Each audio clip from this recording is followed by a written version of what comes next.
देखो, स्टेनो अगर आपने चुनी है ना, मैं कहता हूँ छोड़ना नहीं है। सबसे इम्पॉर्टेंट बात है छोड़ना नहीं है। प्रैक्टिस करते रहो बस, और कुछ नहीं करना। समझ आती है समझ के करो, नहीं आती है ऐसी कर लो। आज तुमसे कोई नहीं पूछता होगा कि ए ऐसे ही क्यों बनता है, बी ऐसे ही क्यों बनता है, ठीक है ना। तो ये सब छोड़ दो कि समझ आ रही है नहीं आ रही है, बट क्या है, बेसिक रूल्स होते हैं कुछ इसकी, जैसे वॉवल्स हो गई कि पहला ऊपर आएगा, दूसरा लाइन पे आएगा, तीसरा लाइन काट के बनेगा। ऐसे छोटे मोटे जो रूल्स हैं जो कि वो हैं इंपॉर्टेंट है, वो तुम्हें पता होने चाहिए। मैं कहता हूँ जब तुम डिक्टेशन पे आओगे, मैं कह रहा हूँ इससे बढ़िया चीज़ आपको कुछ नहीं लगने वाली। इतना मज़ा आएगा लिखने में, हाथ ऐसे चलेगा फ्लुएंटली। इतनी तेज़ तो इंग्लिश नहीं लिखोगे जितनी तेज़ ये लिखोगे। और वैसे भी हमें कर ले रहे हैं कि इंग्लिश तेज़ लिख नहीं पाते हैं, तो इसलिए ये लिखेंगे, ठीक है ना। और मैं कहता हूँ देखो, अगर तैयारी स्टार्ट करिए ना तो लग जाओ मन लगा के, क्योंकि मैं कह रहा हूँ इस मोमेंट पे आज की डेट में सिंगल डे एग्ज़ाम ऐसा कोई भी नहीं है जो आपको इस लेवल की पावर, इस लेवल की सैलरी, इस लेवल का ओहदा दे। आप लगते ही, अगर 4600 ग्रेड पे लगते हो, लगते ही 70-80 हज़ार रुपये आपके इन हैंड होंगे, ठीक है ना। ये तो चलो एक मनी फैक्टर हो गया जो मोटिवेट करता है, वैसे सही करता है, क्योंकि 12th बेस पे ऐसी जॉब जो आपको 70-80 हज़ार दे अभी तक तो कोई नहीं है गवर्नमेंट में, ठीक है। कंपटीशन लेवल की आपके सामने बात करूँ ना, आपके होश उड़ जाएंगे। करीबन 4.5 लाख लोगों ने इस बारी फॉर्म भरा है 2024 में, 4.5, और सीट कितनी है हमारी 2006। तो अगर हम इसका ऑन एवरेज भी लगाएं कि एक बच्चे को कितने बच्चे पे कंपटीशन करना पड़ रहा है, तो 4 लाख 4.5 लाख लगाते हैं, 4.5 लाख डिवाइडेड बाय 2006, तो आपका कंपटीशन जो है पर 2 to 4 बच्चे से कंपटीशन है। 224 में 24 बच्चों से आपका एक सीट के लिए कंपटीशन है। अब आपके होश उड़ने वाले हैं, क्योंकि इन 4.5 लाख में से 2 लाख तो पेपर देने ही नहीं आएंगे, 2.5 लाख तो पेपर देने ही नहीं आएंगे।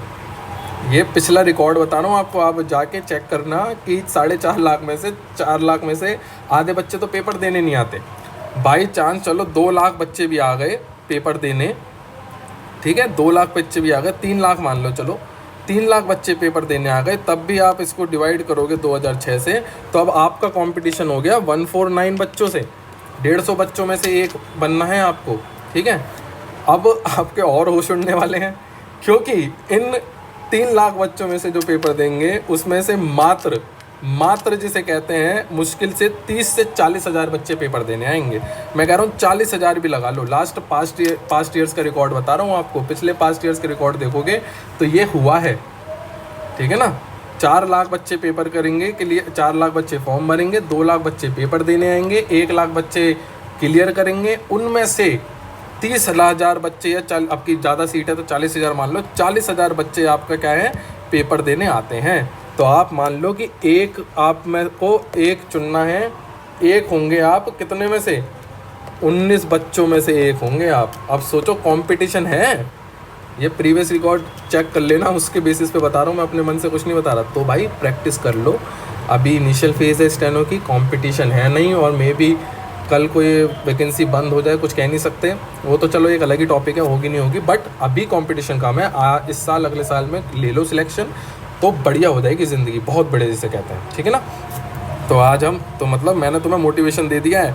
फॉरेन पोस्टिंग ले सकते हो, 3 फॉरेन पोस्टिंग, एक होती है इसमें MEA, ministry of external affairs. यहाँ पे अगर आप सिलेक्ट हो गए, जो कि टॉप रैंकर से सिलेक्ट होते हैं, सीट लिमिटेड होती है ग्रेड सी में अगर सिलेक्ट हो गए तो 4600 ग्रेड पे की आपकी सैलरी होगी, जिसमें आपको 70 से 80 हज़ार इन हैंड मिलेगा, ठीक है। ये तो है नॉर्मल चीज़।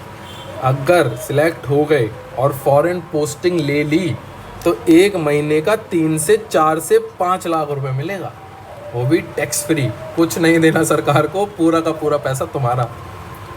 बाहर जाओगे वहाँ पे अकोमोडेशन मिलेगा 5 स्टार होटल्स में, या फिर बहुत अच्छे अच्छे अपार्टमेंट्स में, सारी सुविधाएं मिलेंगी, गाड़ी मिलेगी, ग्रे पासपोर्ट मिलेगा, फैसिलिटी ऐसी मिलेगी कि जिस रोड पे आप जा रहे होंगे ना, और जहाँ आप रह रहे होंगे, जिस एम्बेसी में काम कर रहे होंगे, वो उस देश की सबसे सेफेस्ट जगह होगी। गाड़ी मिलेगी आपके जाने आने के लिए, आपकी फैमिली को के लिए सुविधाएं मिलेंगी, मतलब अनलिमिटेड चीज़ें हैं यार, बहुत सारी चीज़ें हैं, मैं बता नहीं सकता। 3 लाख रुपए महीना सैलरी मिलेगी, 3 लाख रुपए महीना, और सारा खर्चा सरकार उठाएगी, वहाँ खाने रहने वहने का जो भी है तुम्हारा रहने वहने का, आने जाने तक का खर्चा देगी सरकार। तो अगर एक पोस्टिंग भी कर ली, 3 साल की पोस्टिंग होती है, 3 साल की पोस्टिंग भी कर ली तो मरे से मरा आप 2-3 करोड़ रुपए घर लेके आओगे अपना 3 साल में आराम से, बचा बचा के सब चीज़। तो इसलिए पढ़ लो, बहुत अच्छी जॉब है, बहुत लो कंपटीशन है, बस स्किल चाहिए। मैं कहता हूँ यही एकमात्र ऐसी जॉब है जिसमें स्किल की ज़रूरत है, जो एक सही मायने में एक सही तरीके की जॉब है। वरना आप एसएससी कर लो, एमटीएस कर लो, सीएचएसएल कर लो, तुम्हारा सीजीएल कर लो, क्या है, कोई भी भर सकता है, बीए वाला भी भर रहा है, बीटेक वाला भी भर रहा है, लेकिन इसमें एक स्पेसिफिक क्वालिटी है कि आपको एक स्किल चाहिए। ठीक है, तो करो भाई, इस बारी निकाल लो बढ़िया करके, फिर लाइफ सेट हो जाएगी, फिर अपना आराम से एंजॉय करना। अब आ जाते हैं हम अपने टॉपिक पे। मोटिवेशन मुझे लगता है कि बहुत मिल गया होगा। अब आ जाते हैं, ये देखो मैं सिर्फ मनी फैक्टर्स की बात करी है, जो सोसाइटी में गवर्नमेंट जॉब की एक रिस्पेक्ट मिलती है वो तो सब आप जानते ही हो। ठीक है ना, एक गवर्नमेंट जो प्राइवेट जॉब वाला 1.5 लाख रुपए कमा रहा है, आपके बगल में बैठा होगा, लेकिन आप 70-80 हज़ार रुपये कमा रहे हैं, आपकी वैल्यू होगी। देखो और फैक्टर्स में मैं नहीं जाता, लेकिन जो सोसाइटल वैल्यू होगी वो हमारे देश में तो भैया सरकारी नौकरी की बहुत वैल्यू है। तो इसलिए मेहनत करो और इस बारी काम कर दो। ठीक है, अब आते हैं शनुक पे। ठीक है,